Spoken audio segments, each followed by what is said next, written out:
There used to be a joke to tell in a comic shop. Nobody stays dead except for Barry Allen, Jason Todd, Bucky, and Uncle Ben. Today, only one of those guys is still dead. Both Jason and Bucky are alive and kicking today after being brought back as antagonists in the year 2005. Barry Allen followed shortly after. So what is up with death? Why can't the big two leave characters in the ground? Why does nobody stay dead? Before we start, I would like to say there are some spoilers, although most of the stuff is well known. The simple truth of it all? Comics are a business, so they want to generate as much sales as they can, and anything they can bring in to generate the sales in terms of storylines or things of that nature, they'll do it. It's all about sales.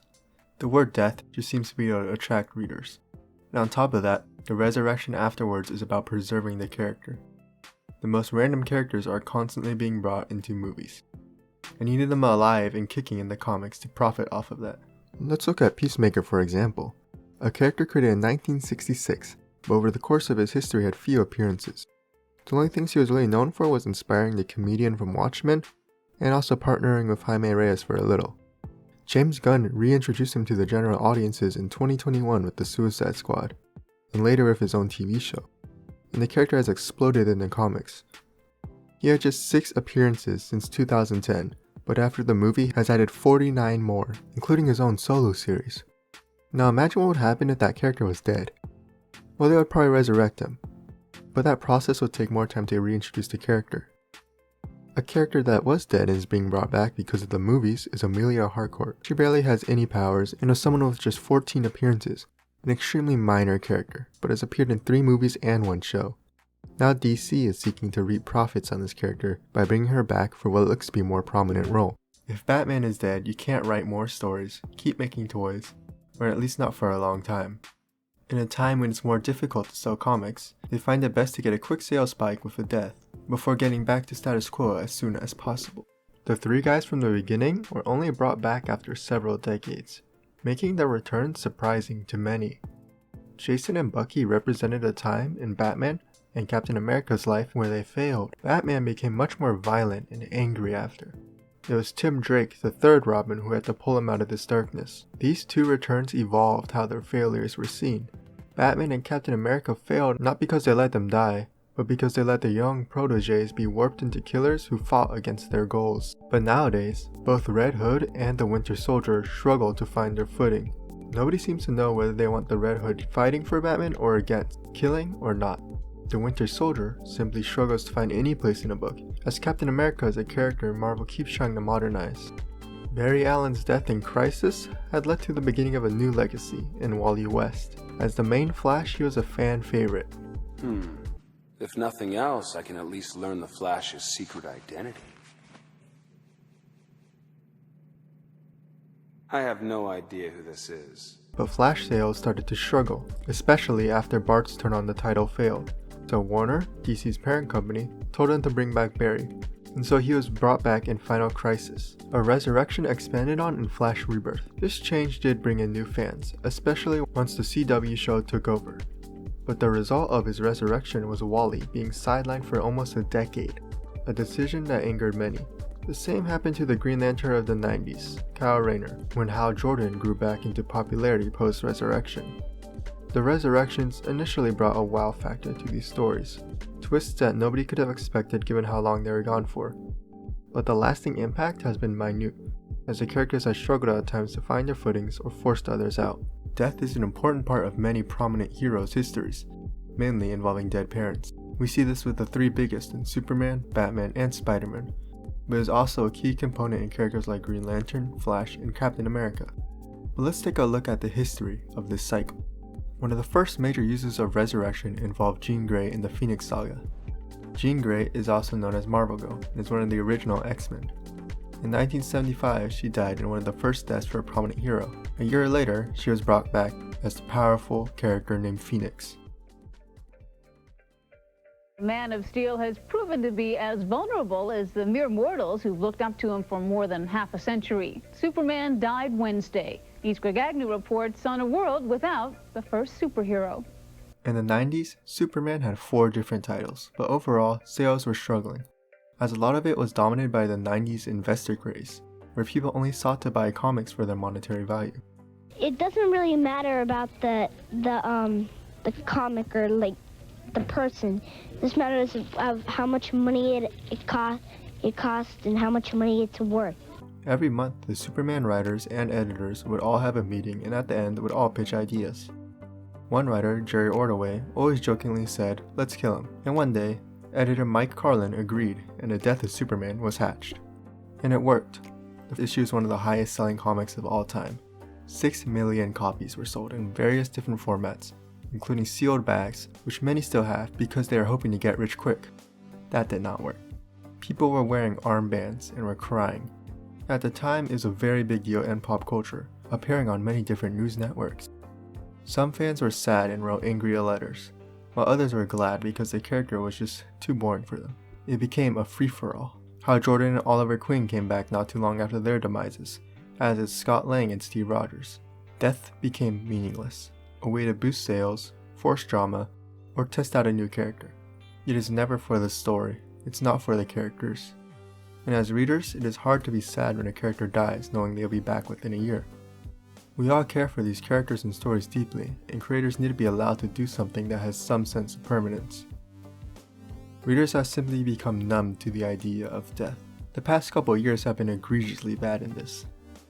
In preparation for DC's latest big event, Dark Crisis on Infinite Earths, the Justice League was killed, something which obviously would not hold much weight.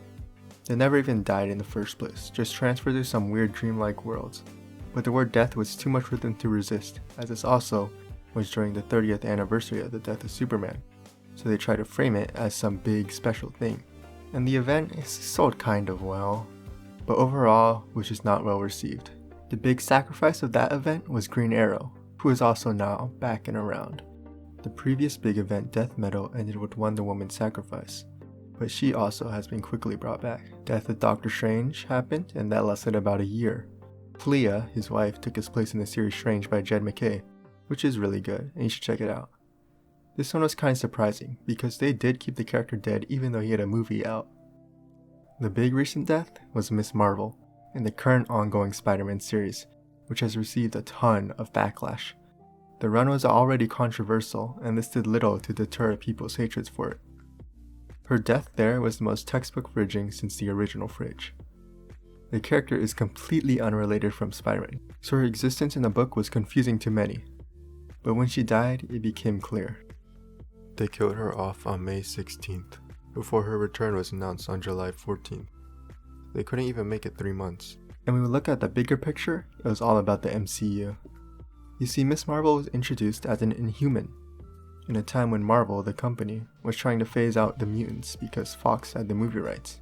She quickly became a fan favorite, and alongside Miles Morales is the biggest new character of the past 15 or so years. But people did not care for the Inhumans, and it got even worse when the TV show was a complete disaster.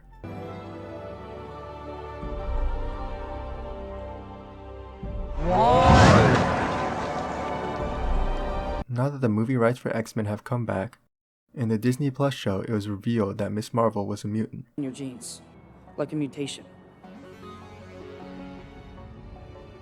So now the comics have decided to follow suit, a decision angering many. On the positive side, it is being co-written by her actress, who has showed nothing but enthusiasm for the character. So who knows how it all turns out. So who has stayed dead? Alfred, Batman's butler, has been dead for the past 3 years and has surprisingly not been brought back yet. This new status quo has worked out well, because writers have used this to actually explore how characters would operate without such an impactful figure. We've seen this with Batman slipping up in a conversation with Lucius Fox, and the current Nightwing run is about honoring his legacy. But still, it's kinda crazy. Even Superman and Batman's parents can't stay dead. In DC Rebirth, Mr. Oz was a character kidnapping people, including Tim Drake and Doomsday. He was later revealed to be Jor-El, Superman's dad, who didn't die on Krypton because he was whisked away to Earth by Dr. Manhattan. He became a villain because he watched mankind do horrible things, just a very stupid plotline that was ultimately said to be some kind of mind control. Before he could get help, he was once again taken by Dr. Manhattan, to die at Krypton again. Batman's parents live on in the Flashpoint universe. Now it is an alternate reality, and so should it count? In my opinion, no. Unless the character makes frequent appearances or takes over the role they would have had in the main universe, it doesn't really matter. Thomas Wayne kinda did that as Flashpoint Batman. As on Tom King's run, he was acting as a father. A very bad one, but still a father.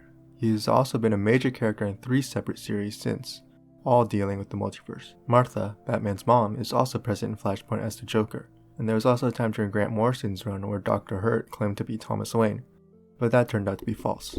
Gwen Stacy is another case of a dead character living on through the multiverse. The rise in her popularity due to the movies has clearly tempted Marvel to bring her back in the main universe, and made them want to push Spider-Gwen more. Was her death a fridge? Sure.